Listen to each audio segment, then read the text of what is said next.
Vou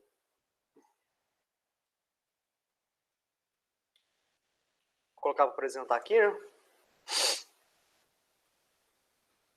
Vocês viram lá que até 31 de julho a gente não retorna, né? Antes do dia 31 não tem aula presencial, então a gente tem pelo menos mais um mês aí de aula online. É bem provável que... Opa!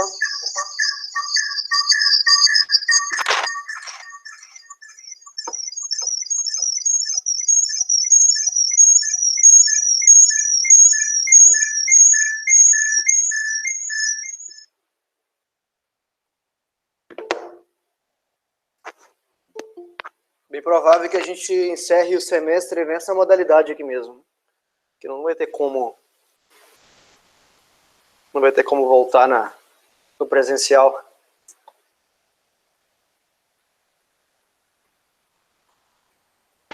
Fabielle, Fala. quando Diga. terminar o período vai chegar a ter recesso ou vai tocar direto? Se eu não me engano, acho que a previsão é de um recesso no término do semestre, sim. Isso aí. Porque teve uma votação aí uns dias atrás entre os professores, né? Porque a gente, teoricamente, iria começar o recesso de julho, né? Agora, no calendário acadêmico, né? Agora, início de julho, né? 13 de julho, eu acho que iria ter...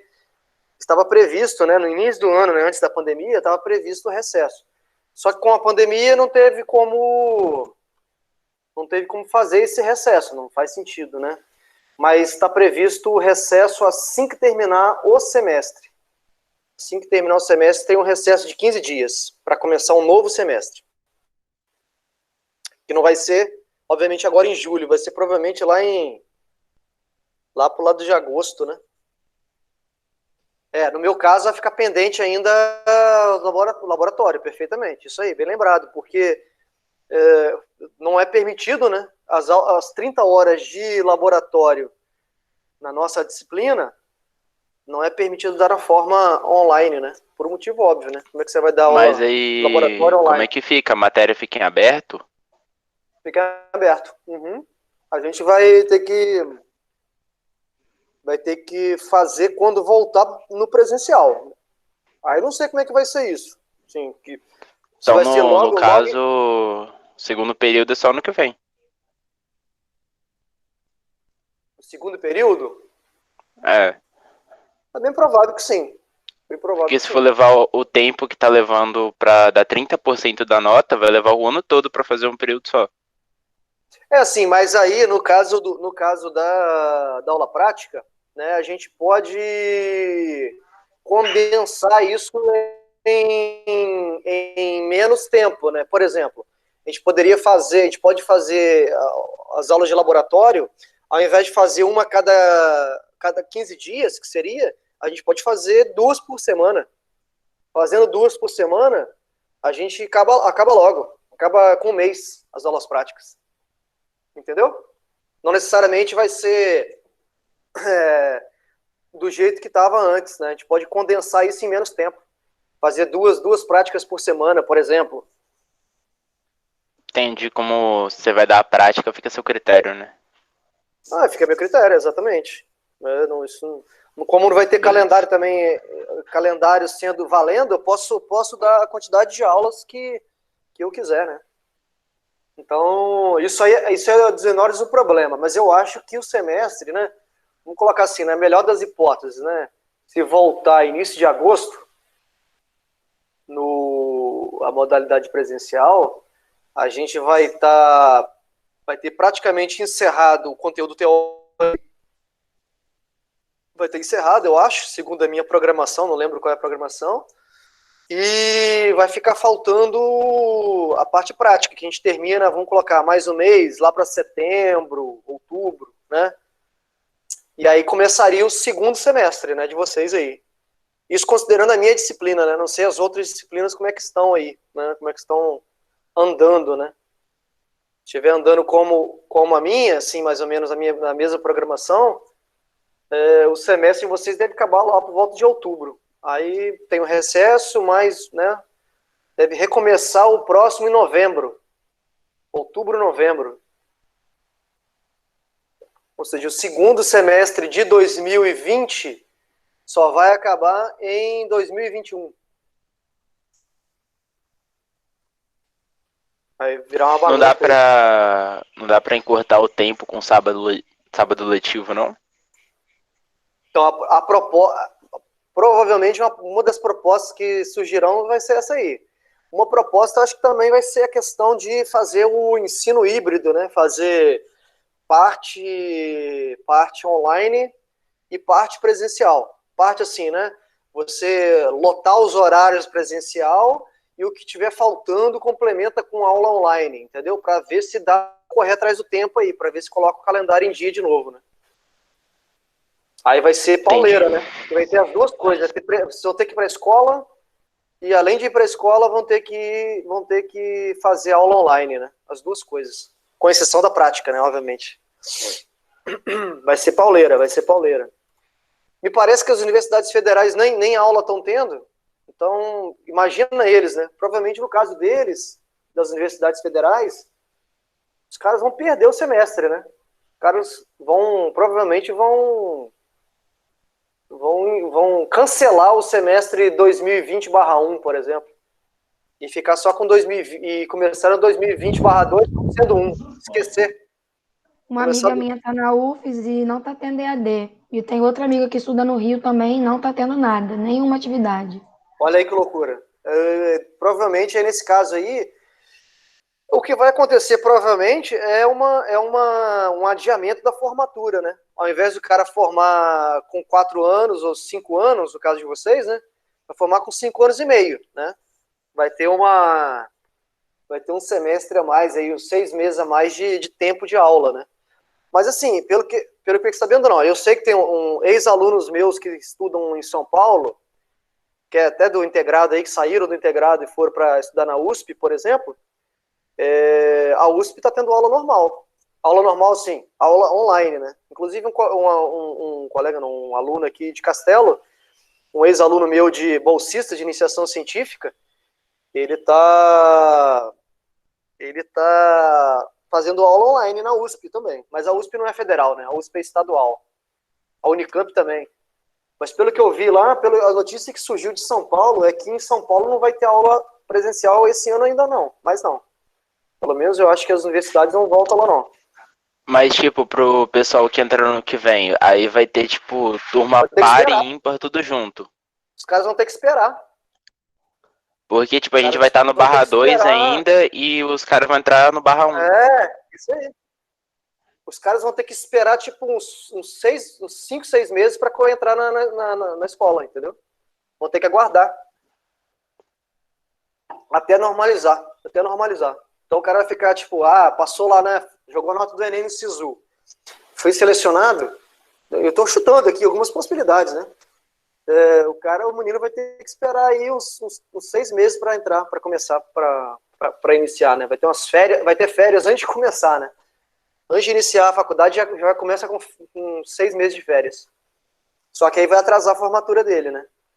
Isso aí, depois, infelizmente, você vai pensar bem, cara, é um prejuízo gigante, né? Pô, é 6 meses a menos de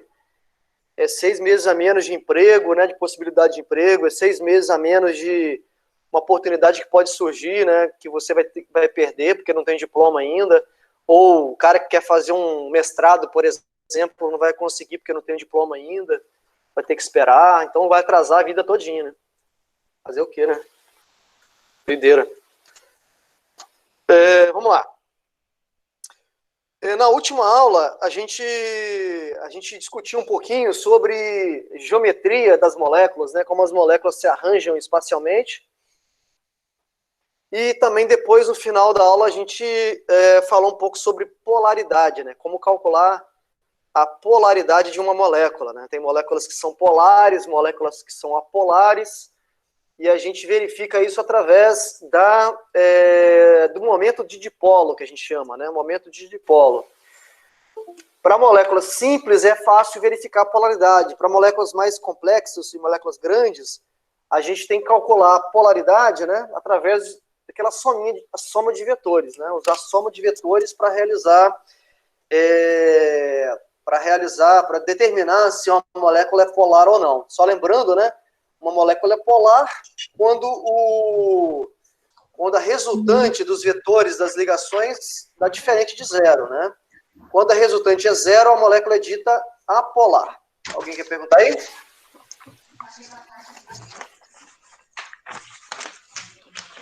Alguém está com o microfone aberto aí.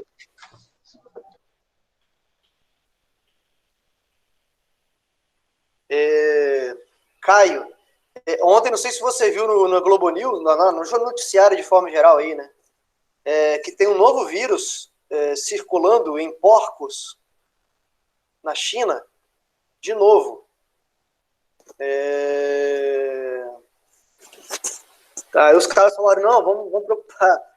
Não vamos preocupar com isso agora, não, porque tem o coronavírus aí, depois a gente preocupa com... Eu vi, professor, eu vi. Com o vírus do porco. Loucura, né, cara? Bicho, a gente vai viver cada vez mais numa neura assim, de como será o futuro, entendeu? Porque, cara... As aulas de história vai demorar anos pro cara. Não, pois é. Vai ser uma vacina por ano aí, praticamente, de coisas novas que vão surgir aí. É o fim do mundo mesmo. Auxílio gafanhoto, auxílio... Agora tem auxílio gafanhoto, né? Porra, esqueci disso aí. Mas, enfim, continuando aqui, a gente vai falar hoje, né, um pouquinho sobre a consequência da polaridade de uma molécula, né? O que a polaridade de uma molécula pode causar em termos estruturais, em termos de propriedades das substâncias, né? Quando eu falo propriedades, eu estou falando aqui de propriedades macroscópicas, ou seja, o que acontece com o ponto de fusão, com o ponto de ebulição, né, com a solubilidade, quando eu estou falando aí de questões de polaridade, né? Então, note, né, para você calcular a polaridade, você precisa conhecer a geometria da molécula. Para você conhecer a geometria da molécula, você precisa conhecer teorias de ligação química, né? E aí por aí vai. Para você conhecer teoria de ligação química, você precisa saber atomística, né? Entender um pouco como é que o átomo ele se comporta. Então, note que as coisas são todas conectadas, né? Tudo ligado. E essa coisa ligada aqui, que a gente vai falar na aula de hoje, é chamada de ligações intermoleculares. Alguns livros trazem também como forças intermoleculares, tá? Tanto faz, ligações ou forças intermoleculares. Como o nome está dizendo, né? São forças ou ligações inter, né? Ou seja, entre moléculas, né? Entre moléculas. Entre moléculas. E quando eu falo molécula aqui, eu estou me referindo a compostos do tipo covalente. Tá? Composto covalente. Bom, aí a gente precisa diferenciar, né? Diferenciar em que sentido? Uma coisa é a ligação química, né? A ligação química, a gente chama, a ligação do hidrogênio com cloro, por exemplo, a gente chama isso de ligação interatômica. Interatômica, né? A ligação interatômica entre o hidrogênio e o cloro forma a molécula de HCl, né? HCl. Esse tipo de interação é um tipo de interação muito forte, né? É uma ligação, né, entre átomos que é muito forte. Você romper é muito difícil. A gente tem também, agora, nesse caso, uma atração entre duas moléculas ou mais, né? Aqui está mostrando duas moléculas de HCl. Esse pontilhado aqui, ó, demonstra o que a gente chama de atração ou forças, né? Ou ligações intermoleculares, que é um tipo de atração mais fraca, né? Não sei se vocês se lembram, né? HCl, ó. HCl é uma molécula polar, né? tem um aumento de polo aqui diferente de zero. E aqui, em cima do cloro, eu tenho a região onde tem mais elétrons, e em cima do hidrogênio eu tenho a região com menos elétrons. Está mostrando aqui na forma da figura, né? Essa região mais verde, verde escura, né? Maior, significa que essa região aqui é mais negativa, né? Enquanto que essa aqui é a região menos negativa, ou seja, é mais positiva, né?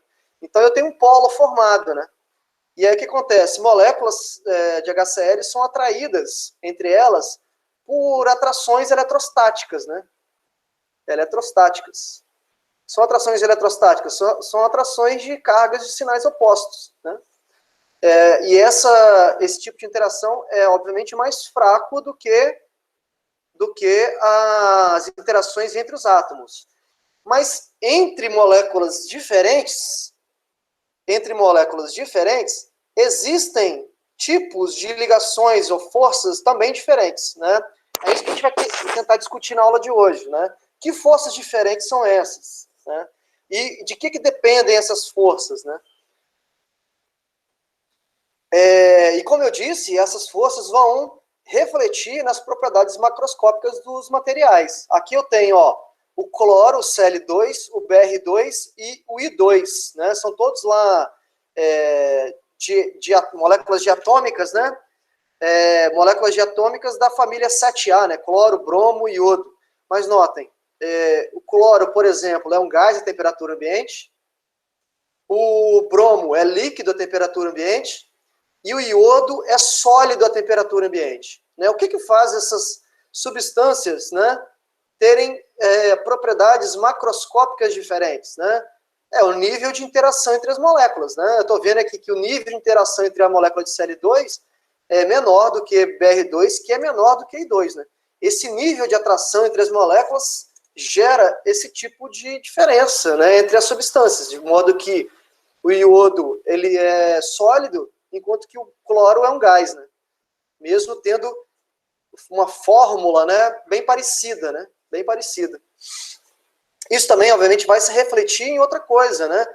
Que é a energia necessária que eu preciso fornecer para separar, né, essas moléculas, que é o ponto de fusão e ponto de ebulição, né? Quanto mais atraídas forem essas moléculas, mais difícil vai ser para separar. Portanto, maior vai ser o ponto de fusão, maior vai ser o ponto de ebulição. Então, as interações intermoleculares são muito importantes para a gente entender um pouco das propriedades, né, das substâncias, né? Substâncias que estão muito atraídas, né, covalentes, muito atraídas, significa que tem grandes forças e, portanto, maior vai ser o ponto de fusão, maior vai ser o ponto de ebulição. Alguma pergunta até aí? Bom, então, como eu disse, ó, para separar, então, moléculas, né, isso vai depender muito, né, do nível de interação que eu tenho entre as moléculas, ou seja, o tipo de força intermolecular. E como eu disse, moléculas diferentes terão forças diferentes. A gente vai separar em moléculas polares e moléculas apolares. O que vocês esperam, em uma perguntinha, né? O que vocês esperam? Onde que a gente vai ter maior nível de atração de moléculas, né? Naquele grupo de moléculas polares ou no grupo de moléculas apolares? O que vocês acham?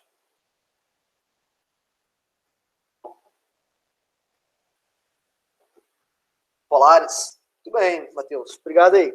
Moléculas polares são, por natureza, né, exibem um polo, né? São moléculas que têm uma região negativa e uma região positiva. Então, isso facilita muito essa questão da atração, né, intermolecular, essa atração eletrostática, né? Isso facilita muito. Nas moléculas apolares, a gente não tem esse polo formado, né? Esse polo formado intrínseco, né? Esse polo formado já de cara, né? Esse polo pode ser formado de forma momentânea, que a gente vai discutir daqui a pouquinho. Então, a gente tem alguns tipos de forças que a gente vai trabalhar, né? Quais são os tipos de forças?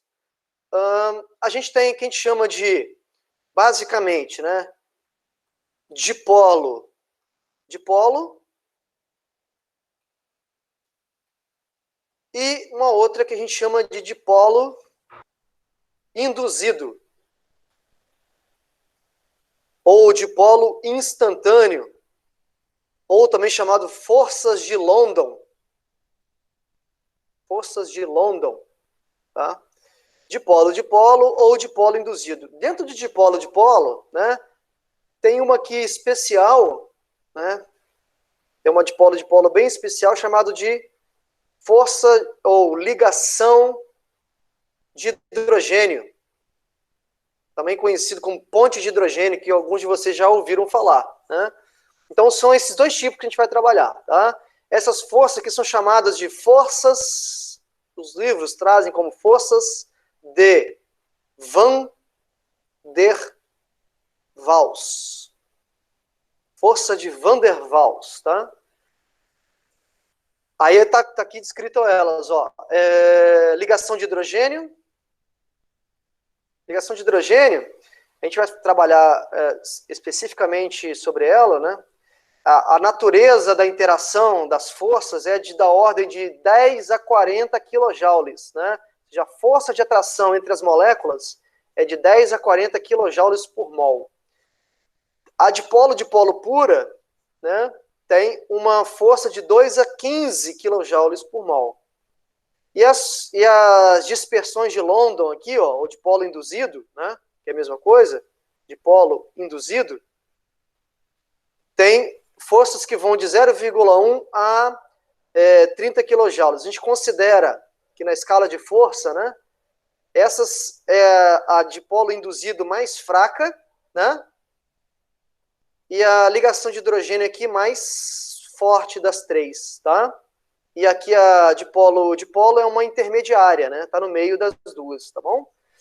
Essas três tipos aí que eu falei são chamadas forças intermoleculares. Temos ainda, né, interação, por exemplo, entre íon e uma molécula polar, né? A gente chama de forças íon-dipolo. E temos ainda as forças íon com íon. Onde que acontece isso? Íon com íon é o tipo de força mais forte que existe, né?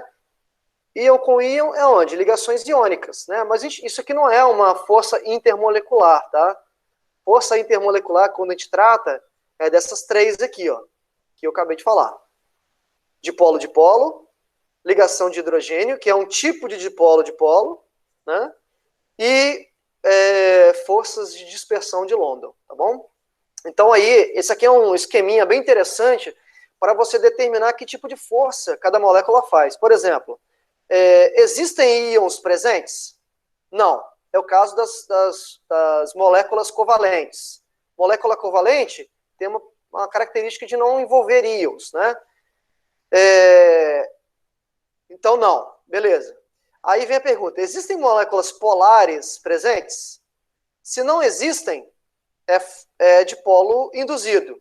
Se existem, sim, aí pode ser de dois tipos, né? Existe átomo de hidrogênio ligado a nitrogênio, oxigênio ou flúor? Se sim, a molécula faz ponte de hidrogênio. Se não, é dipolo simplesmente, tá? Então esse esqueminha é bem legal para você determinar, olhando para a molécula, você determinar que tipo de força, né, de atração vai acontecer. Mas vamos falar de cada uma, né? O que é a força de atração de polo, né? A força de atração de polo, como o nome está dizendo, é uma força de atração que ocorre em duas moléculas ou em moléculas que são ambas polares. É o caso do HCl que foi colocado ali atrás, né? O HCl tem uma região na molécula que é negativa e uma região na molécula que é positiva. Então, o que vai acontecer? Essa molécula polar, ela vai atrair, né, os polos da outra molécula, né?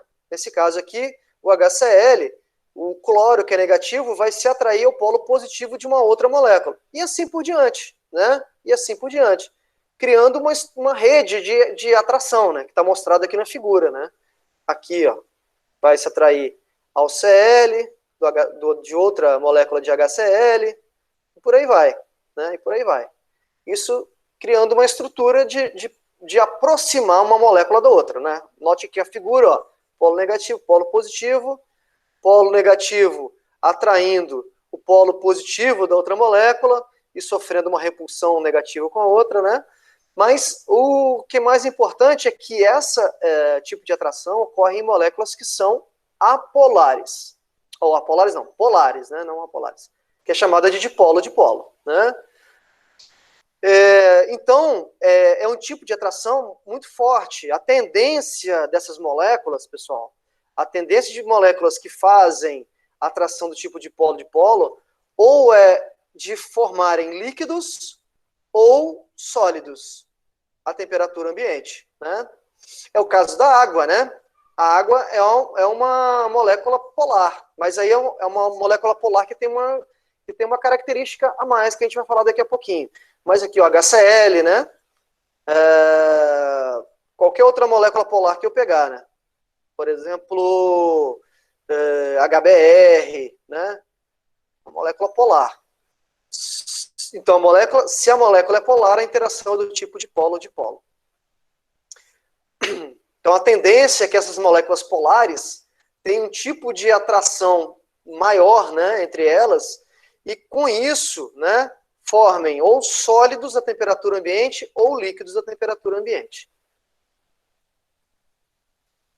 A ligação de hidrogênio, né, é um tipo de interação dipolo-dipolo, né, ou seja, acontece em moléculas polares, e além de acontecer em moléculas polares, eu preciso ter um átomo muito eletronegativo ligado ao hidrogênio. A gente chama de flúor, oxigênio ou nitrogênio, FON, né?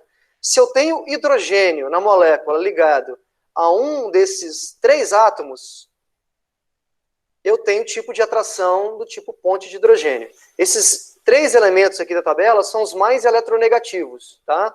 O que acontece com isso, né? O hidrogênio ligado a uma molécula desse tipo, né? Um átomo desse tipo, o que acontece? Esse átomo aqui é tão eletronegativo, que os elétrons da ligação são todos arrastados para o flúor, de modo que o hidrogênio, que só tem um elétron, fica praticamente com o núcleo, né, exposto, né? O núcleo fica exposto aqui, ó. O hidrogênio fica razoavelmente livre de elétrons, funcionando quase como um próton. Ou seja, se o hidrogênio que só tem um elétron é arrastado para o lado do átomo que é muito eletronegativo, o hidrogênio quase que não fica com elétron perto dele. Ele fica praticamente só com o núcleo exposto, né? Eu tenho aqui uma ligação muito polarizada. Muito polarizada. Isso causa uma atração, né? Uma força de atração entre as moléculas muito forte, chamado de ligação de hidrogênio. Que tipos de moléculas que fazem isso? Por exemplo, a água, né? A água é um tipo de molécula que faz ligação de hidrogênio. Por quê? Primeiro, tem que ser polar, né? Primeiro pré-requisito, tem que ser polar. A água é polar. Segundo, precisa ter hidrogênio ligado a FON, né? Flúor, oxigênio ou nitrogênio. É o caso da água, né? A água tem hidrogênio ligado ao oxigênio, né? Outro exemplo de molécula que faz ponte de hidrogênio, amônia, NH3, né? É uma molécula polar. Além de ser uma molécula polar, também tem hidrogênio ligado a FON, né? Outra molécula, HF, né? O ácido fluorídrico, aqui, ó, eu até tinha colocado aqui embaixo, também faz ponte de hidrogênio, ou seja, é uma molécula polar, além de ser polar, tem hidrogênio ligado a FON. Tem outras, tá? Na química orgânica também é muito comum ter ponte de hidrogênio. É o caso do etanol, né? O etanol, o álcool, né? De posto aí, o etanol. Tá faltando a ligação aqui. A fórmula é isso aqui, ó. Etanol,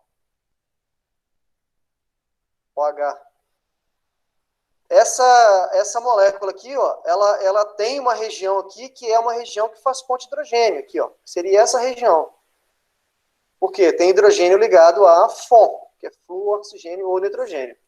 Eu não sei se vocês já viram, né, a forma de você determinar a quantidade de álcool na gasolina É um experimento muito simples de se fazer. A gente sabe que o álcool tem... aliás, a gasolina tem aproximadamente aí, né, em torno de 25% de álcool, né? A gasolina tem 25% de etanol. Então, a gasolina, na verdade, é 25% de etanol e os outros 75% é de gasolina em si, né, que são hidrocarbonetos. Como é que a gente determina a quantidade de álcool na gasolina? Você pega uma proveta com um volume conhecido, adiciona água à gasolina. Mas, professor, quando você adiciona água na gasolina, a gente sabe que gasolina não se mistura com água. Por quê? Porque gasolina é basicamente hidrocarbonetos, e hidrocarbonetos são moléculas muito apolares, né? É o caso do petróleo, dos derivados de petróleo. São muito apolares, ou seja, não se solubilizam em água. Mas qual o detalhe? O etanol, que está nos 25%, se solubiliza com a água, se mistura com a água, se dissolve com a água. Então, quando eu coloco água, o que acontece? O álcool que estava presente na gasolina passa para a água que eu adicionei. Então, se eu sei quanto de água eu coloquei no início e depois de ter colocado o volume vai aumentar, através dessa diferença aí do volume aumentado, né, desse volume a mais que vai se estabelecer nessa mistura, eu consigo determinar quanto de álcool tem na gasolina. Mas a pergunta é, por que o álcool que está na gasolina também dissolve tanto na gasolina como na água? Né? Está dissolvido na gasolina, mas quando eu coloco água, dissolve na água, ou seja, passa para a fase polar, né? Alguém sabe me dizer por que isso acontece? Que a força da água é maior para poder atrair o álcool? Exatamente. Por quê? O etanol é uma molécula que tem duas regiões, né? O etanol aqui, o etanol, ó, tem essa região aqui da molécula que é de carbono, né? Que é uma região apolar. E tem uma região aqui que é da hidroxila, do OH, que é uma região polar. Então, o que acontece? Por que o etanol dissolve na gasolina? Porque essa região aqui, essa parte apolar, que também está presente na gasolina, os dois interagem, né? Só que quando eu coloco água, e a água, já disse aqui embaixo, ó, a água é a molécula polar que faz ponte de hidrogênio, o tipo de interação, o tipo de força intermolecular comparado com a interação de moléculas apolares é muito maior, né? Ou seja, a água consegue se ligar muito facilmente a essa região aqui da molécula do etanol, de modo a capturar, vamos dizer assim, arrancar, né, as moléculas que estão na gasolina e passar para a fase água, passar para a fase polar, né? Isso é uma característica muito comum de álcoois, né? A gente chama isso de molécula anfipática. O que é uma molécula anfipática? É uma molécula que tem duas regiões, uma região polar e uma região apolar. Isso acontece na química orgânica, tá? Na química inorgânica não é comum isso acontecer. Aqui, ó, professor, diga, fala. Sobre a ligação de hidrogênio aí, tem eu não sei se é um lagarto, uns insetos que andam em cima da água lá, né? Que eu acho que é por causa da tensão superficial da água, que não, influencia não, na ligação de hidrogênio, não? Isso é consequência. Isso é consequência. A gente vai falar disso daqui a pouquinho. Beleza. O que as forças intermoleculares causam, né? Quanto maior a força, mais próximas as moléculas vão estar uma das outras, né? Isso vai causar algumas propriedades, por exemplo, a questão da tensão superficial que você falou, né? Mas, por enquanto, a gente está investigando os tipos diferentes de forças que vão gerar esses problemas aí, tá bom? É aqui, tipo quando tem volume pequeno de água. Isso causa a questão da borda, né? Você vê uma borda formada. Aí tem toda a questão da gota, né? Por que uma gota ela tem um formato esférico? Tende a ter um formato esférico. Porque o formato esférico... Pode falar? Não, pode falar. quando vai explicar a teoria da criação dos planetas, também é a mesma lógica. Também, Do né? formato esférico. É porque o formato esférico é um formato de energia mais baixa, né? A energia é menor, né? Isso é causado, no caso da gota de água, é causado pelas interações intermoleculares, né? Mas aqui, ó, eu estou mostrando para vocês como é que a gente representa a tal ponte de hidrogênio, né? Aqui chama ligação de hidrogênio. Isso o mais correto mesmo, pessoal, é chamar ligação de hidrogênio, tá? Ligação de hidrogênio. Por quê? Isso é quase uma ligação química. Essa atração entre os polos, né, entre o hidrogênio e o oxigênio, nesse caso, é quase como se fosse uma ligação química. Então, note, aqui eu tenho uma molécula de água, aqui eu tenho a segunda molécula de água. Segunda molécula de água. Então, o que aconteceu? Ó, eu tenho uma região na molécula de água que é negativa, que é em cima do oxigênio, e tem uma região em cima do hidrogênio que é positiva da outra molécula. A atração entre as duas moléculas, que a gente representa com esse pontilhado aqui, né, causa o que a gente chama de ponte de hidrogênio. Causa essa atração, essa aproximação das moléculas, né? Tá aqui no caso da amônia, ó. No caso da amônia também, ó, do NH3, né, ó. Nitrogênio de uma das moléculas do NH3 interagindo com o hidrogênio da molécula do segundo hidrogênio, né? De novo, qual é o pré-requisito? Primeiro, precisa ser uma molécula polar. Segundo, além de ser polar, precisa de ter hidrogênio ligado a flúor, ou a oxigênio, ou a nitrogênio, né? As pontes de hidrogênio, interessante, as pontes de hidrogênio, né, causa um fenômeno, né, no caso da água, que é o arranjo, né, das moléculas quando elas se aproximam, né? A aproximação das moléculas gera um arranjo tridimensional, de modo que quando a água congela, por exemplo, né, quando é o congelamento da água, né, ocorre um arranjo, né, cristalino bem ordenado, bem organizado, né, no cristal de água, né, formando, inclusive, né, espaços, regiões vazias, né, espaços vazios entre as moléculas de água. Isso é o que vai causar, por exemplo, né, quando a água congela, causar a expansão, né, que seria diminuir a densidade, né, do gelo, né, tá aqui de forma mais, né, colocando mais moléculas, né, esse arranjo tridimensional das moléculas de água causa, né, esse afastamento molecular, de modo que a água se expande quando ela se congela. Isso é causado pelas ligações de hidrogênio. As ligações de hidrogênio não são, obviamente, exclusividade da molécula de água, né? Como eu falei aqui, ó, amônia também faz ponte de hidrogênio. E uma outra molécula uma molécula biológica muito interessante, né, que a gente conhece, é o próprio DNA, né? O DNA, lá no DNA eu tenho o que a gente chama de bases nitrogenadas. As bases nitrogenadas, guanina, timina, citosina, né, são bases, né, que contêm, como o nome está dizendo, nitrogênio. E tem nitrogênio com hidrogênio. Então, o que acontece, né? É uma molécula tão grande, né, que dentro da cadeia carbônica ocorrem interações, né, moleculares aqui, ó, mostrando, ó, as pontes de hidrogênio, tá vendo? Pontilhados, ó. Essas interações, né, fazem com que a molécula de DNA, que deveria ser a molécula, vamos dizer assim, linear, né, ela se arranja de forma numa hélice, né? Numa hélice. Ou fita dupla, né, de DNA, né? Isso é mantido por forças de interação do tipo ponte de hidrogênio, né? Um DNA, por exemplo, pode ser desnaturado quando essas ligações são rompidas, quando essas ligações são quebradas, né? Se eu rompo essas ligações, a dupla hélice que está lá formadinha, ela se desnatura, né?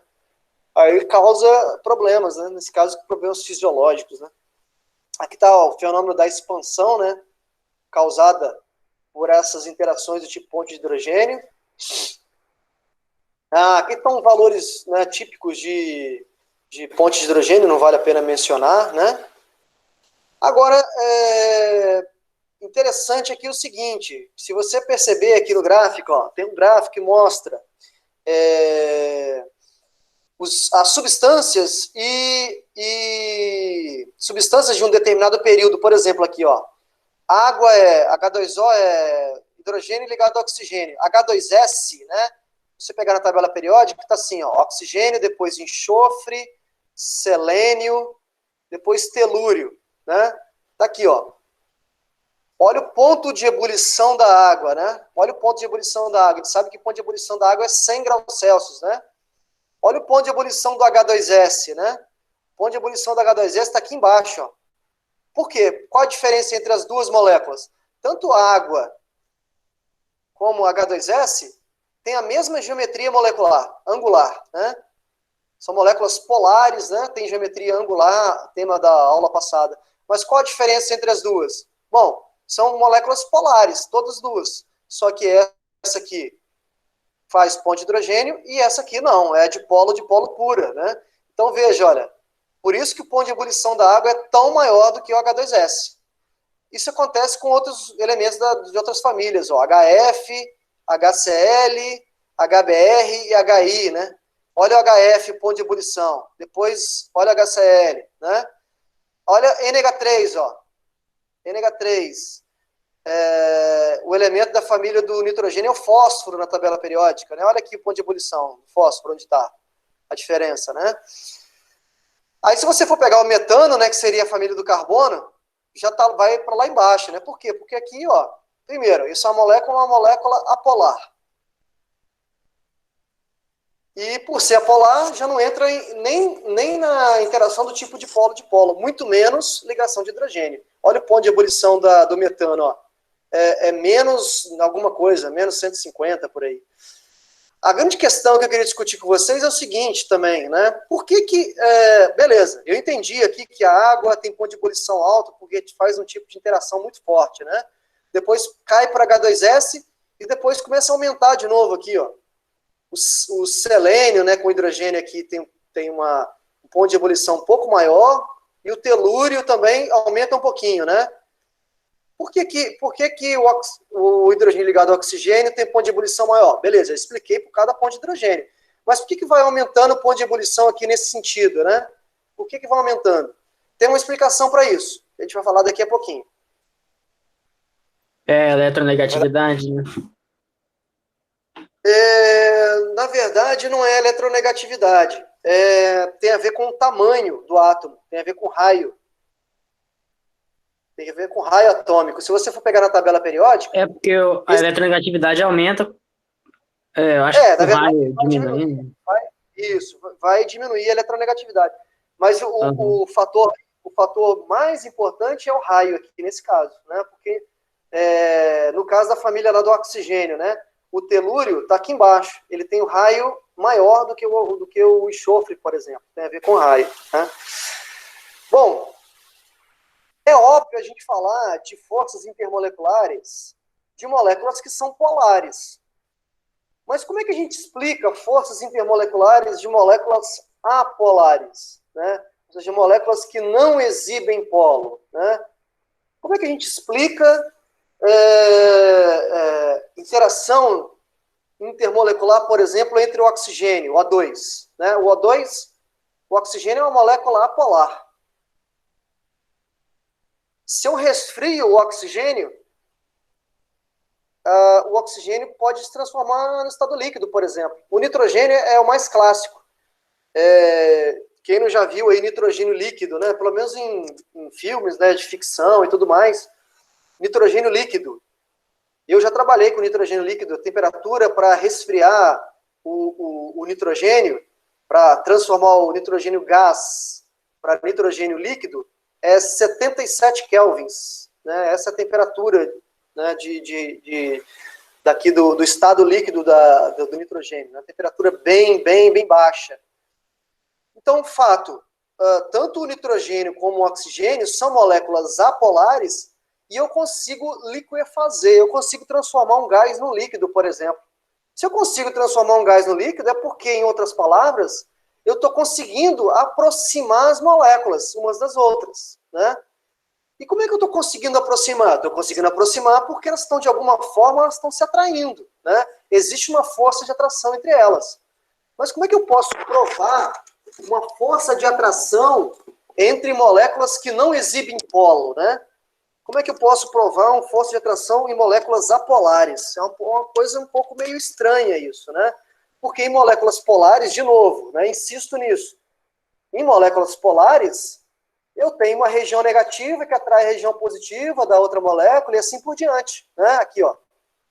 Numa molécula apolar eu não tenho isso.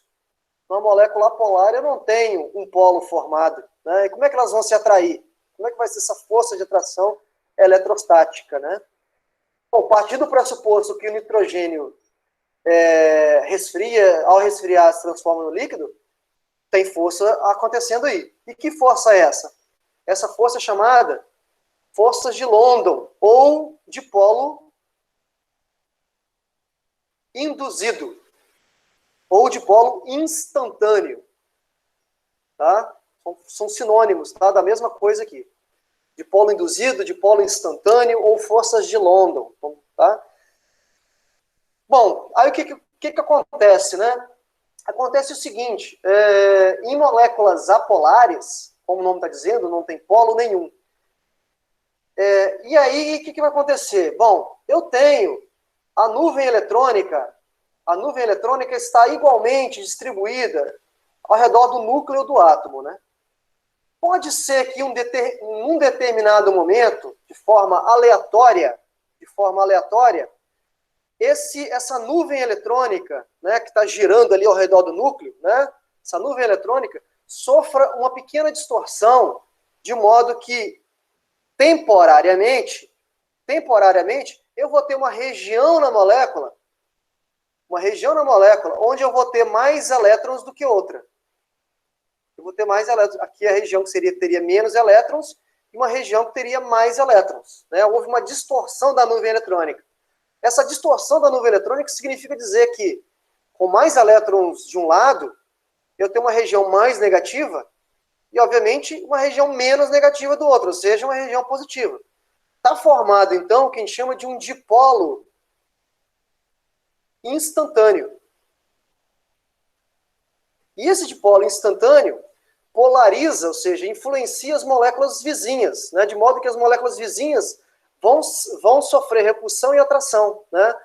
Mas note, isso é um dipolo temporário, isso é um dipolo que, de certa forma, não é natural da molécula, né? Porque o natural da molécula é ser uma molécula apolar, ou seja, não exibe polo.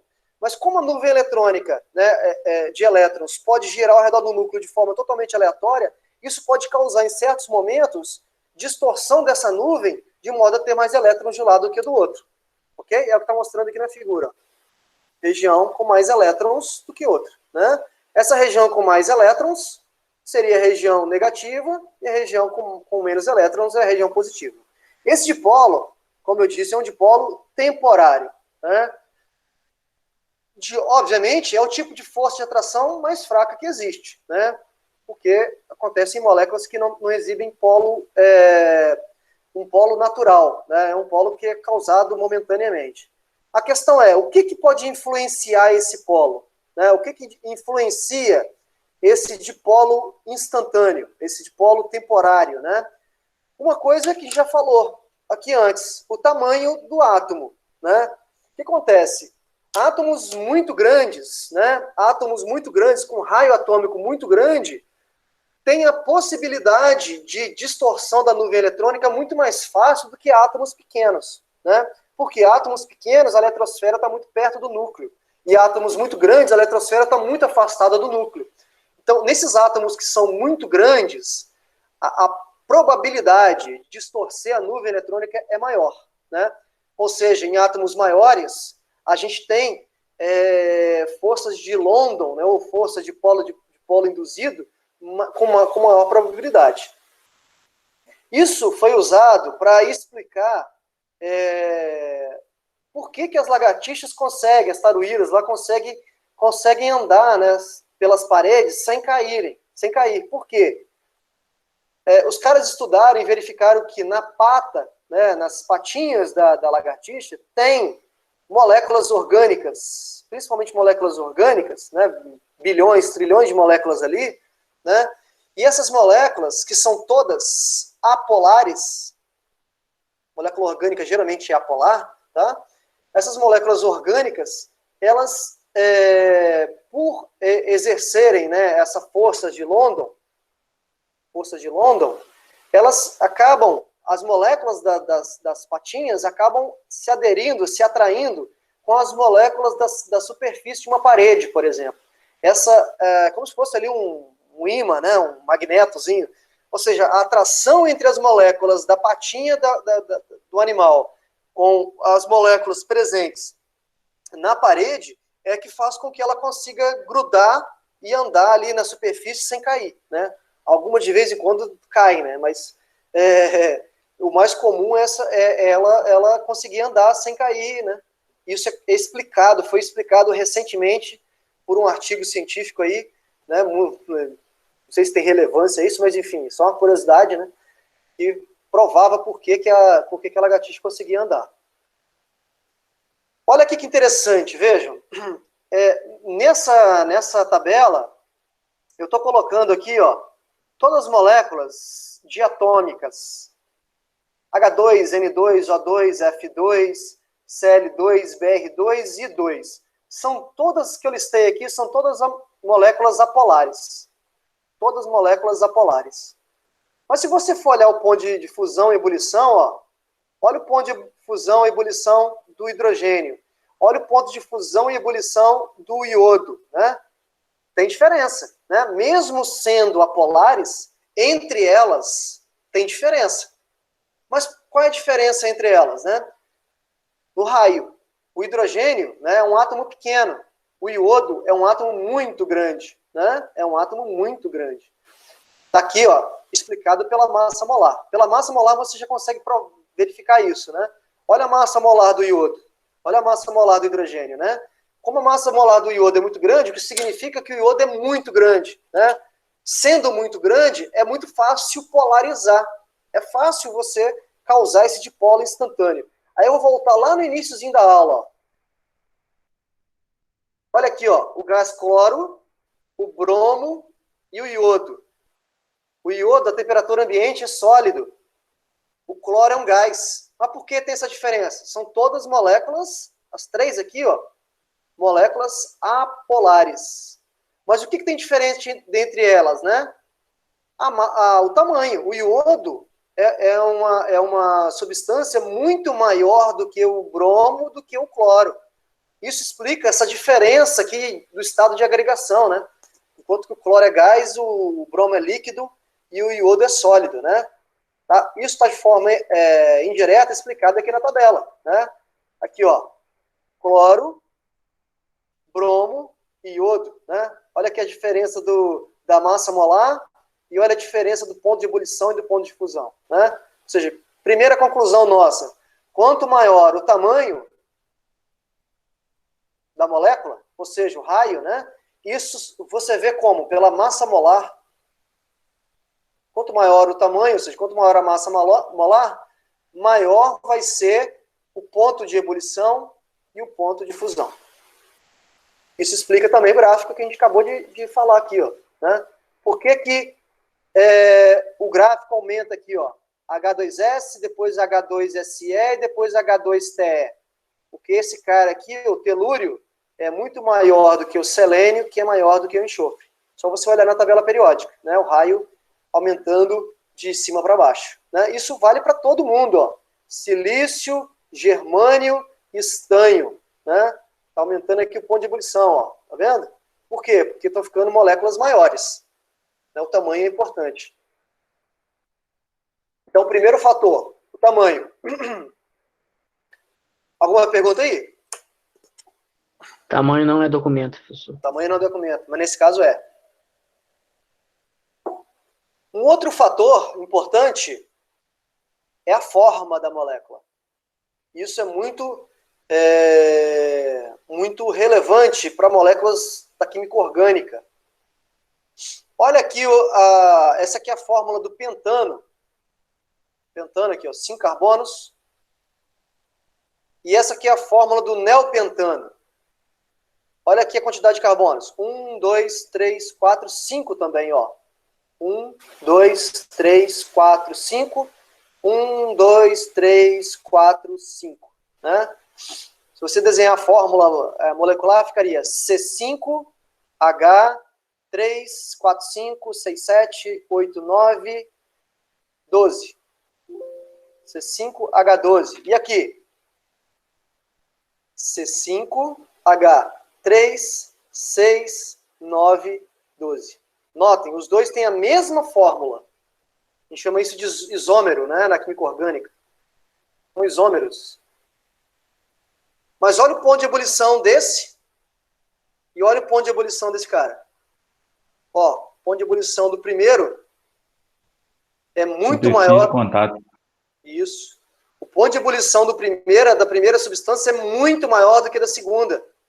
E são ambas moléculas apolares. Se são moléculas apolares, não tem jeito. O tipo de atração intermolecular é força de London.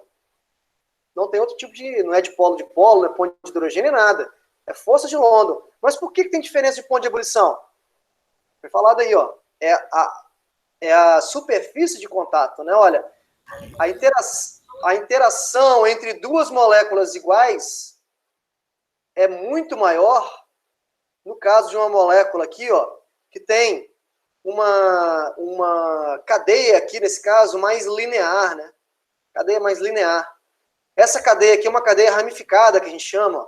Então, o nível de atração aqui é menor, ó. Tem menos pontos de adesão, né? Aqui tem mais pontos de adesão entre as moléculas. Então, a força intermolecular aqui é maior, né? Por conta dessa chamada superfície de contato, ou pontos de contato. Alguém quer perguntar? Mas tem a ver com as pontes de hidrogênio também?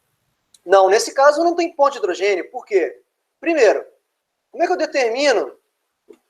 Vamos voltar lá no início, lá, ó. Como é que eu determino que tipo de força cada molécula faz, né? Vou apagar aqui tudo, ó. Para você determinar, você precisa fazer algumas perguntas para você. Quais são as perguntas? Primeiro, a molécula é polar, sim ou não? Ok? Então, por isso que polaridade da aula anterior é muito importante. A molécula é polar, sim ou não? Se a molécula é polar, existem dois tipos de interação. Dipolo ou ponte de hidrogênio. Se a molécula não for polar, ou seja, se ela for apolar, o único tipo de força é dispersão ou força de London, que é a mesma coisa. Então, essa é a pergunta que você tem que fazer. Olhou para a molécula, você viu, você já determinou, a molécula é polar? Beleza, é polar, então só tem duas opções. Ou é força de polo, ou é ligação de hidrogênio. Para ser ligação de hidrogênio, precisa de um pré-requisito adicional, que seria o quê? Ter hidrogênio ligado à FON, né? Então, se a gente voltar aqui, ó, na molécula,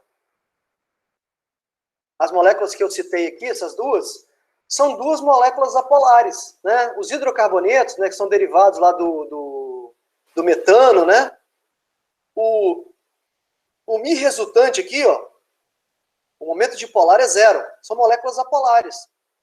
Então, se são moléculas apolares, não tem como, não vai ser dipolo, nem ponte de hidrogênio, né? Então, insisto, né? A pergunta que você tem que fazer é o seguinte: a molécula é polar ou apolar? Se for polar,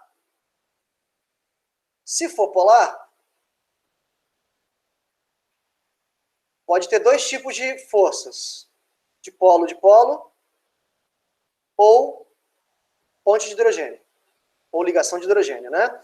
Se for apolar,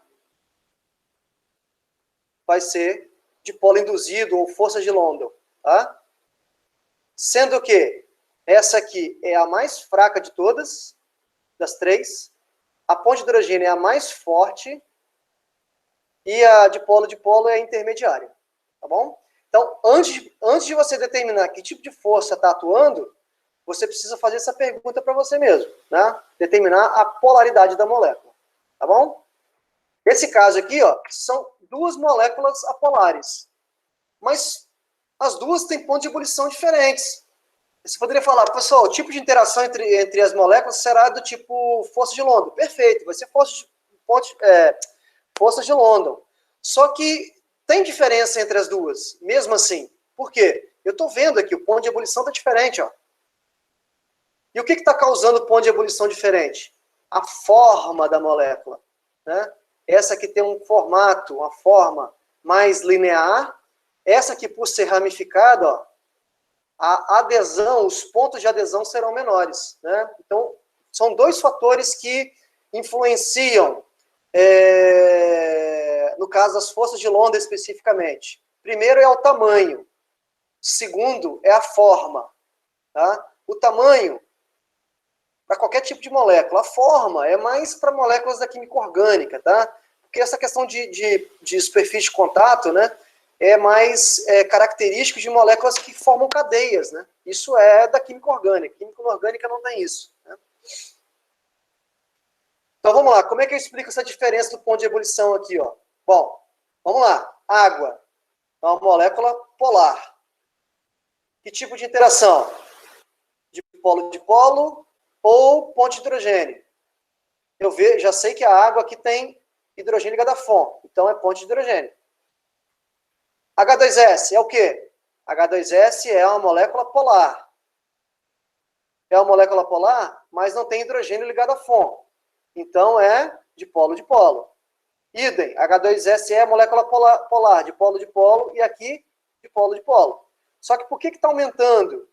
Por que aumenta aqui, ó, o ponto de ebulição à medida que eu vou passando aqui do enxofre para o selênio e para o telúrio? O ponto de ebulição está aumentando por conta exatamente da massa molar dessa substância que está aumentando, né? O tamanho molecular. Então, o tamanho também influencia. Idem, ó, metano, depois SiH4, depois GeH4, depois SNH4. Todos os três têm a seguinte forma, ó, X, H, H, H e H. Sendo que X aqui, ó, pode ser carbono, silício, germânio ou estanho. São todas as moléculas, todas as quatro aqui são moléculas apolares.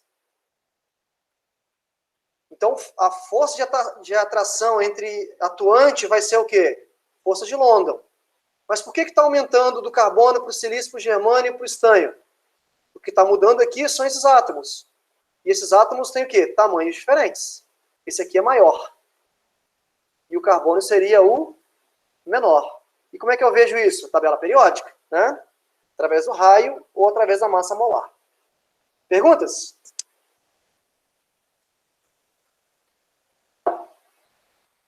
Bom, porque a questão é parecida, né, com o que eu falei antes, ó. O butano e o 2-metilpropano, cujos modelos de preenchimento são mostrados a seguir, são ambas apolares e têm a mesma fórmula molecular, C4H10. Então, aqui é C4H10, aqui é C4H10. Mas o butano, esse aqui, ó, tem ponto de ebulição mais alto do que o 2-metilpropano. Então, o ponto de ebulição desse cara é maior do que esse aqui. Por quê? Qual a explicação? De novo, a explicação é a mesma essa explicação. Eles têm forças, né, superfície de contato diferentes. Como aqui, ó, no butano, a superfície de contato vai ser maior. Isso explica o porquê do butano ter um ponto de ebulição maior, né? Beleza?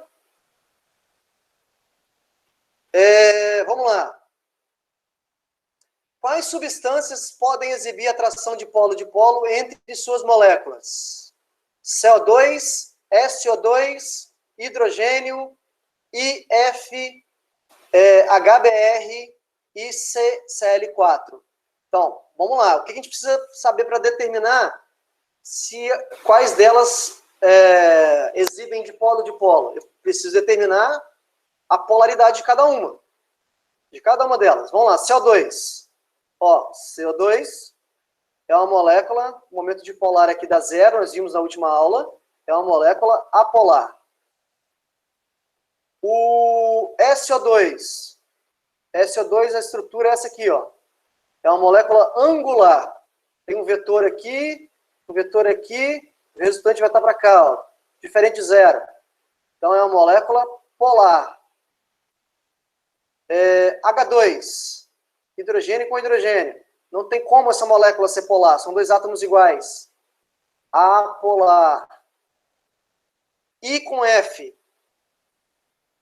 É uma molécula linear formada por dois átomos diferentes. O flúor é mais eletronegativo. É uma molécula polar.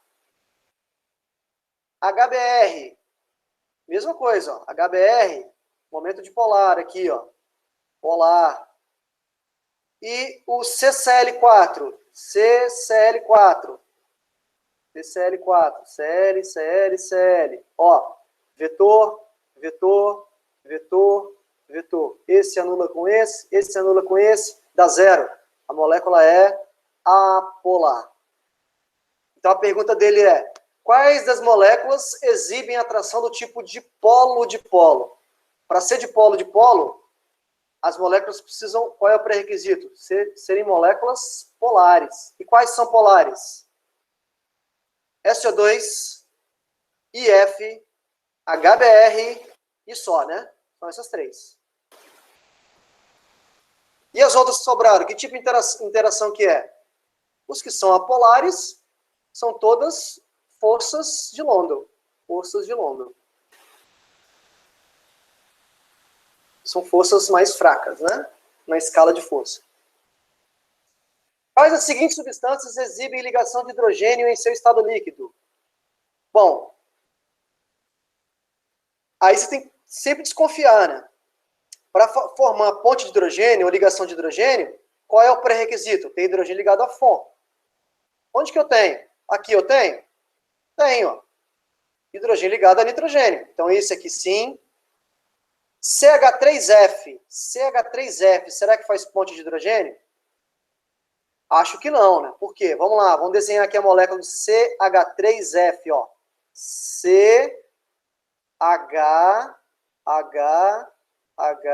e tá ligado no cloro, né? Isso, no ó. Carbono. O flúor tá ligado a carbono. O hidrogênio tá ligado a carbono.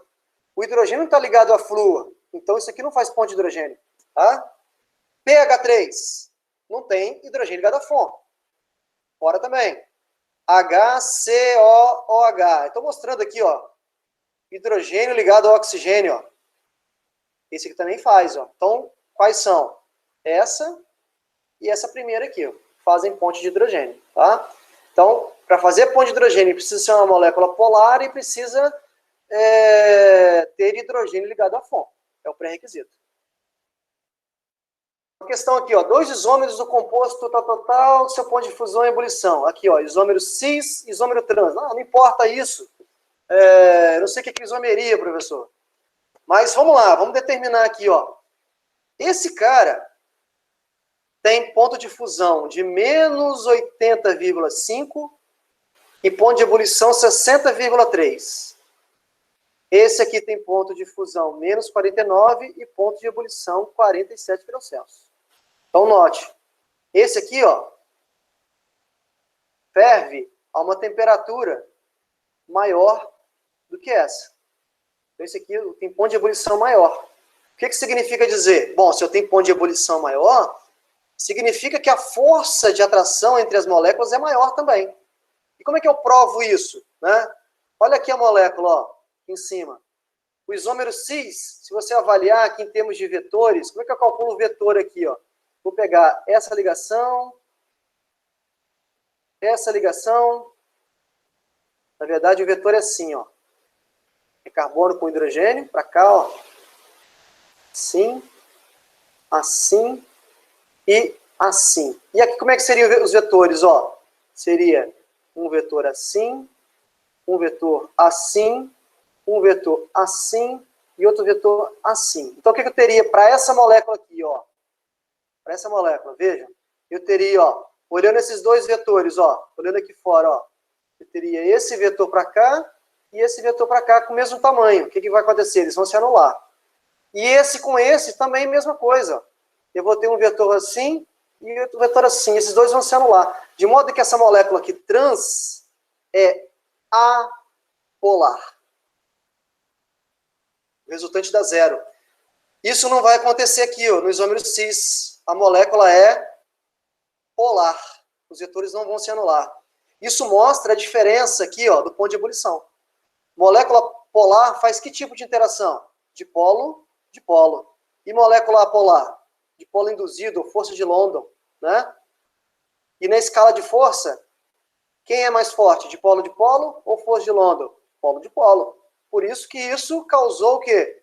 Causa um ponto de ebulição maior, né? Então, note que as interações intermoleculares geram, né, propriedades diferentes para substâncias, né? Propriedades diferentes. Por falar nisso, que propriedades são essas? Né? Muito importante agora para a área de vocês, né? Uma delas é a famosa viscosidade. O que é a viscosidade, né? Viscosidade, conceitualmente falando, é a resistência que um líquido tem para escorrer, né? Isso é chamado de viscosidade. Por exemplo, o diesel, né? O óleo diesel tem uma viscosidade, a água tem uma viscosidade, a glicerina tem uma viscosidade. Cada líquido tem o seu valor de viscosidade, né? Se você comparar água com óleo, por exemplo, né? Você vê que tem viscosidades diferentes, né? Eles escorrem de forma mais lenta ou mais rápida. Existem equipamentos para medir viscosidade, né? No laboratório lá a gente tem equipamento para medir viscosidade dos materiais, né? Que é uma propriedade importantíssima para os líquidos, né? Mas a viscosidade está relacionada com o quê? Obviamente está relacionada com as forças intermoleculares. Forças intermoleculares. Por exemplo, um óleo diesel, um óleo de cozinha, né? Para você diminuir a viscosidade desse material, o que você tem que fazer? Uma forma de você diminuir a viscosidade, para você diminuir a viscosidade, você tem que aumentar a temperatura. Né? Em casa, quando você pega um óleo, né, que está na temperatura mais baixa, e você quer fritar alguma coisa, você coloca numa panela e aí você começa a aquecer. Você observa que aquele óleo começa a ficar mais fluido, né? Por quê? Quando você está aquecendo, o que você está fazendo? Você está fornecendo calor, né? E ao fornecer calor, você está afastando as moléculas dentre elas. Você está diminuindo as forças intermoleculares, né? Você está rompendo as forças de atração. Com isso, você está diminuindo a viscosidade também, né? Aqui está mostrando, ó, a viscosidade de alguns hidrocarbonetos. O que a gente observa, né?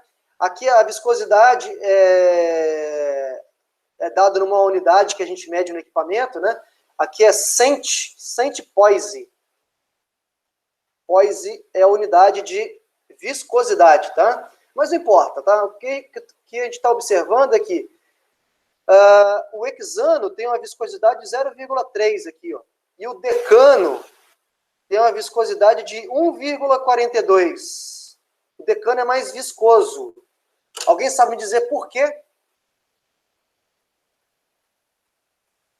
Olhando as estruturas das moléculas, das fórmulas das moléculas? É mais complexo? Que eles estão mais próximos, tem mais quantidade? Tem a ver com o tamanho aí, a questão da proximidade mesmo, né?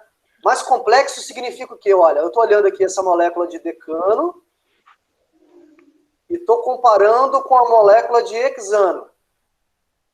Quando eu falo de interação intermolecular, eu estou falando de atração entre duas moléculas, né? Das mesmas moléculas. Se eu olhar o decano, olha, o decano tem um tamanho. Tem um tamanho. Então, se eu for interagir com outra molécula de decano, eu vou ter isso, ó. Enquanto que o hexano, eu tenho um tamanho menor, né? Aonde que vocês esperam que vai ter mais interação, mais pontos de interação? Aqui embaixo, né? Por quê?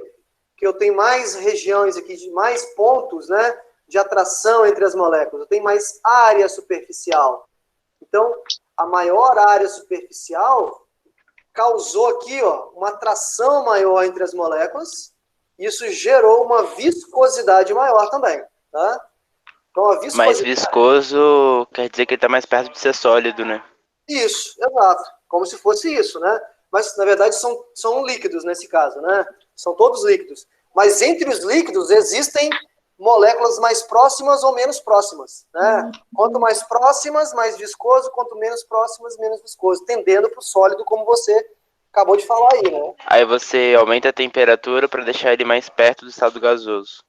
Quando você aumenta a temperatura, o que você está fazendo, na verdade, é afastando, né? Separando essas moléculas umas das outras, né? Você está rompendo essas forças de atração. Aí a tensão superficial que foi falado anteriormente, ó. Tensão superficial é uma tensão causada, né? Como o nome está dizendo, na superfície de um líquido, né? Lá na casca da superfície do líquido. Isso é causado pelas forças intermoleculares, né? Se você, por exemplo, comparar líquidos diferentes com forças intermoleculares diferentes, você vai ter tensão superficial diferente. A água, por exemplo, tem uma tensão superficial que é causada pelas pontes de hidrogênio. Tem alguém com o microfone aberto aí fazendo ruído? Ah, foi professor, sem querer. Fizeram uma pergunta ali no chat. A graxa é um líquido muito viscoso ou não é um líquido? A graxa é um líquido viscoso, bastante viscoso, muito viscoso, né? Quase um sólido, né? Quase um sólido, mas a graxa é considerada um líquido ainda, tá? É um líquido pastoso, né? Mas é um líquido sim. A tensão superficial, por exemplo, né, da água é causada pela ponte de hidrogênio, permite aqui, ó, que um inseto, né, consiga caminhar na superfície sem afundar, né? Porque ele é muito levinho, né? Você pode fazer um experimento em casa aí, pegar até uma lâmina, essas lâminas de Gillette antigas, né? Aquelas lâminas, né? Wilson, né? Você pega um copo com água, né? E coloca a lâmina em cima da superfície, a lâmina não afunda, né? Por quê? Porque a tensão superficial causada pela ponte de hidrogênio não deixa que a lâmina, ou não deixa que o inseto afunde, né? Mas se você ficar aqui, ó, e aquecer essa água, ou se você colocar por exemplo, um detergente aqui, ó, um detergente adicional, tipo um Limpol da vida aí, né? Um detergente, um sabão em pó, um sabão. O que acontece? Eu rompo as pontes de hidrogênio. E ao romper as pontes de hidrogênio, eu diminuo a tensão superficial e o inseto pode cair, o gilete pode cair. É um experimento clássico da ciência, né? Você consegue diminuir a tensão superficial, por exemplo, usando detergentes, né? É para deter o inseto. Como é que é? É para deter o inseto, né? Para ele não andar na água. Deter o inseto? Por quê? Não entendi a piada, não. É porque antes era detergente. Ah, agora que eu fui entender. Puta que pariu, que piada ruim. Detergente. Agora é deter inseto. Show de bola. Nível, como é que é? Piada nível... a praça lá, né? A praça do Silvio Santos lá. Aqui, ó, a tensão superficial, né, causa a questão do formato das gotas também, né? O formato esférico, né, que a gente falou. Aqui é um lado do vidro aqui que estaria com detergente, né, que estaria sujo, e aqui um lado do vidro bem limpinho, né? Isso causa, a tensão superficial causa o formato da gota, né? Causa também aquele fenômeno do laboratório que chama de menisco, né? O que é o menisco, né? É aquela borda, né? Que causa, né? Quando a gente usa, por exemplo, uma pipeta, uma proveta, né? A gente vê uma bordinha formada do líquido. Por quê? Porque aqui, ó, na superfície da parede do vidro, né? Ocorre uma atração maior do que no meio, né? No meio eu não tenho vidro. E essa atração maior do vidro das moléculas do vidro com as moléculas da água gera essa aproximação, né, essa curvatura, né, chamada de menisco. Alguma pergunta aí, pessoal? Um fenômeno também importante que está ligado às forças intermoleculares é quando a gente fala da evaporação, né? Líquidos que têm atração, forças intermoleculares muito grandes, são mais difíceis, né, de separar do que líquidos que têm uma atração menor, né? Então, a evaporação é uma consequência desse tipo de força de atração, né? Por exemplo, o que é mais fácil evaporar? É mais fácil evaporar o álcool ou é mais fácil evaporar a água, né? É mais fácil evaporar o álcool, né? Se você joga um álcool na pele, por exemplo, acetona, né? O éter, né? Se você joga na pele, eles evaporam com muita facilidade, né? E o que seria essa evaporação, né? A evaporação é causada por quê? Porque moléculas da superfície de um material adquirem energia cinética, né? Adquirem energia, né? E essa energia é transformada em energia de movimento, e aí acaba que moléculas que estão na superfície de um tecido, né? Na superfície de um metal, de uma madeira, né? Se agitam e escapam, né? Na forma de um gás, né? Escapam na forma de gás. Isso a gente chama de evaporação, ou seja, evaporar não significa ebulir, né? Se a gente coloca lá, por exemplo, uma camisa, né, para secar no varal, não precisa chegar a 100 graus Celsius para a água passar para o estado gasoso, né? Ela passa em temperaturas mais baixas, né? Por quê? Porque esse fenômeno da evaporação é um fenômeno mais lento, né? A força do vento ali, do calor do sol, vai transferindo essa energia, né? Essas formas de energia para as moléculas vão se agitando de modo que elas consigam escapar. Então, evaporação é o quê? É um fenômeno que, no estado líquido, as moléculas estão sofrendo constantes colisões e estão em movimento. Mesmo a temperatura ambiente, uma pequena percentagem das moléculas estão movendo-se com energia cinética alta. Se algumas dessas moléculas rápidas possuem energia cinética suficiente para superar as forças atrativas, que forças atrativas são essas?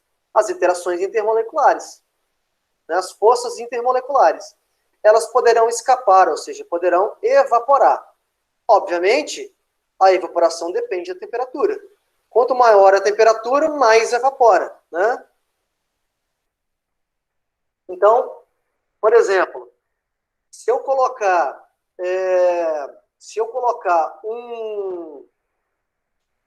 água pura dentro de um copo, né, e deixar aberto, né, o que vai acontecer, né? Com o tempo, as moléculas que estão no estado líquido da superfície vão passando para o estado gasoso, e aí, com o tempo, que eu vou ver é um copo vazio, né? Porque todas as moléculas líquidas se transformaram no estado gasoso, né? Ou no estado vapor, que é mais correto, né? E se eu fizer o contrário, né? Se eu chegar aqui, ó, e colocar uma tampa aqui nesse copo, né? O que vai acontecer? Se eu colocar uma tampa? Se eu colocar uma tampa, eu vou ter moléculas, ó, do líquido que vão estar saindo para o estado gasoso, né? Vão estar se chocando aqui com a parede do recipiente, com a tampa, né? Mas eu não vou conseguir evaporar tudo, né? E, inclusive, por que eu não vou conseguir evaporar tudo? Porque as próprias moléculas que estão aqui no estado gasoso, elas se chocam por todos os lados. Se chocam, inclusive, com o próprio líquido. E quando se chocam com o próprio líquido, o que acontece? O que era vapor volta a ser líquido. Eu tenho o que a gente chama de um equilíbrio. Vapor em equilíbrio com o líquido, né? Um equilíbrio dinâmico.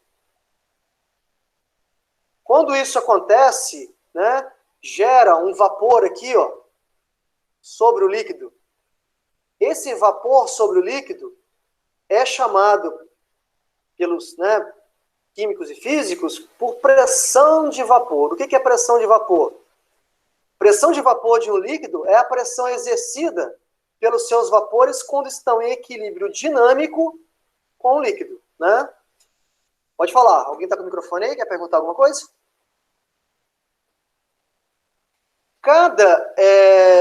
Cada líquido tem sua pressão de vapor, né?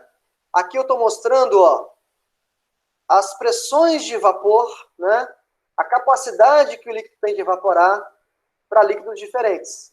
Éter, álcool, água, etileno e glicol. Se eu fixar uma temperatura aqui, eu vou pegar a temperatura de, sei lá, 40 graus, né? Celsius. Quem tem maior pressão de vapor? Ó, quem tem maior pressão de vapor Éter. é o éter, né? Vai evaporar mais, né? Isso, o éter é o que gera maior pressão de vapor, ou seja, é o que vai evaporar mais. A gente diz que o éter, ele é o líquido dos que eu listei aí, mais volátil. Mais volátil, ou seja, evapora com mais facilidade. O que evapora com mais dificuldade é o etileno glicol, né? Que nem tá aqui, ó, tá zero, né? Ó, tá vendo? É zero. Então, o éter evapora com maior facilidade, depois do que eu coloquei aqui, né? O álcool, depois a água e depois o etileno glicol finalmente, né? Por que o éter evapora com mais facilidade do que a água e o etileno glicol? O que está por trás disso, né? O que está por trás disso são as forças intermoleculares. O éter é uma molécula que desenhar aqui a molécula de éter para vocês, ó. Éter dietílico, CH2, CH3, O, CH2, CH3. Seria isso aqui, ó. A molécula orgânica, o oxigênio no centro aqui, ó. Éter dietílico. Essa molécula aqui é uma molécula que tem, ó, um vetorzinho aqui bem pequeno. O momento de polar aqui, diferente de zero, a molécula é ligeiramente polar. Só polar, ou seja, interação do tipo de polo de polo. De polo de polo. Já o álcool etílico, tem uma região lá que tem hidroxila, que a gente viu lá atrás, ponte de hidrogênio. Água, ponte de hidrogênio. Etileno glicol tem um monte de hidroxila, várias pontes de hidrogênio, né? Aqui tem, em ordem, aqui seria muitos pontos de hidrogênio para o etileno glicol, depois a água e finalmente o álcool, né? Então, isso explica o porquê desses líquidos terem volatilidades diferentes, né? O éter, né, por não fazer ponte de hidrogênio nenhuma, por ser só polar, né, evapora com mais facilidade do que o álcool, do que a água e do que do etileno glicol. Então, a gente chama essa volatilidade, a gente descreve isso através do que a gente chama de pressão de vapor aqui, ó, que está no eixo Y, né? Pressão de vapor, a unidade de pressão pode ser ATM, pode ser milímetro de mercúrio, né? Ele mostra para a gente aqui, ó, o quanto de vapor pode ser produzido, né, numa determinada temperatura e, portanto, qual é a pressão que esse vapor exerce quando em equilíbrio, né, dinâmico com o líquido. Isso a gente chama de pressão de vapor. Cada líquido vai ter sua pressão de vapor, ok? Alguma pergunta? Professor, vou dar uma saída aqui, tranquilo? Eu estou terminando agora, nesse exato momento também. Beleza, então vou esperar. Então. Continuar na aula semana que vem. Não, mas eu estou terminando, pode ir lá, de boa. Então, na semana que vem, na quinta-feira, a gente vai continuar essa discussão, né? Então, o que eu tenho falado aqui, né, é que as interações ou forças intermoleculares que têm a ver com a polaridade afetam as propriedades dos materiais. Que propriedades? Primeiro, afeta o ponto de ebulição, afeta o ponto de fusão. Segundo, afeta a viscosidade. Terceiro, afeta a tensão superficial do material. E também afeta a evaporação desse material, desse líquido, né? E, consequentemente, quanto mais evapora, maior vai ser a pressão de vapor, né? E essa pressão de vapor está ligada diretamente com a estrutura molecular da substância, né? Quanto mais fraco for a interação intermolecular, mais volátil vai ser, maior vai ser a pressão de vapor. Isso é o caso aqui do éter dietílico, tá bom? Alguma pergunta? Com isso, então, a gente termina a aula de hoje. E aí a gente continua esse bate-papo para não ficar muito conteúdo, né? Muito assunto. Mandaram um negócio aqui no chat, professor.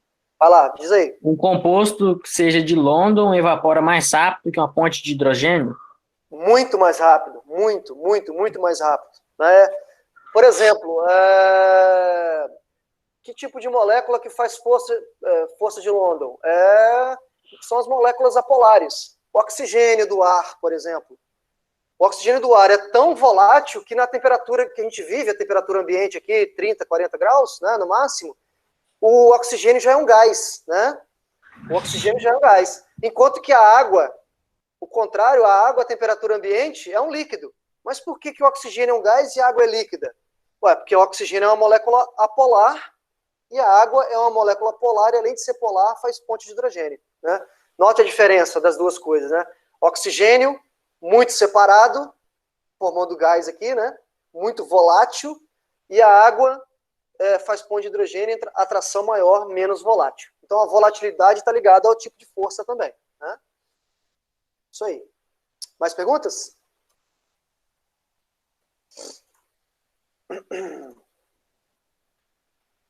Joia.